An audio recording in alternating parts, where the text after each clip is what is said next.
Welcome to Creative Coloring with Erum, and I am Erum for Altenew. I will be doing no line watercoloring on the beautiful Floral Art Stamp Set today. For the watercoloring, I'll be using 36 pan watercolor set. I will start by stamping onto watercolor paper with a water reactive ink. Then I will apply water onto one petal, especially going over the inked outline so that they become less visible with the addition of layers of watercolor. I am using cotton candy watercolor for the pink, and I will also add a hint of citrus burst. I'll start by adding cotton candy pigment and dilute it as I move outwards to the end of the petal. I'll also mix both cotton candy and lemon burst to form another variation of pink to add interest to the petals. I will keep switching between coloring with just cotton candy and the mix of cotton candy and lemon burst. But there will be times when I will just add lemon burst, a very diluted lemon burst onto the raised surface of the petals to show a hint of sunlight falling on the petals. I will color all the petals and revisit the ones that are dry to add more detail and depth. I will also pick up excess color from the petals with the help of a tissue paper if I think I added too much of it. Though I'm using a water brush to color the petals on the whole, but to add fine details, I'll pick up a size 0 brush or lower, and this will help me draw fine vein-like lines. Once I'm done adding details with the two colors I'm using, that is cotton candy and lemon burst, I will use grapevine and mix it a bit with cotton candy to get a slightly darker shade to add more shadows. I will increase the concentration of the percentage of grapevine if I need to show more depth. The process is a bit long, so I will not be coloring the entire flower in the video. I will include the main steps though.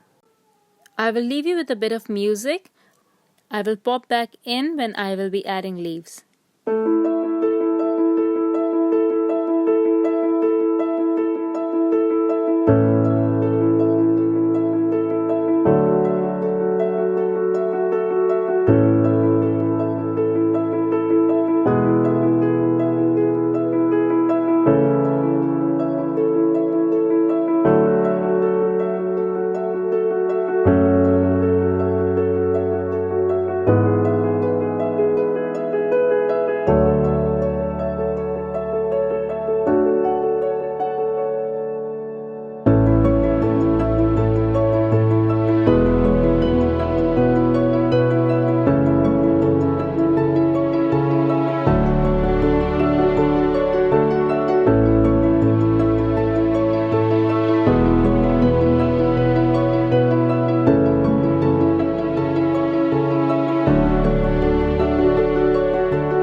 add the leaves, what I'm going to do is I will color over the stem with frayed leaf.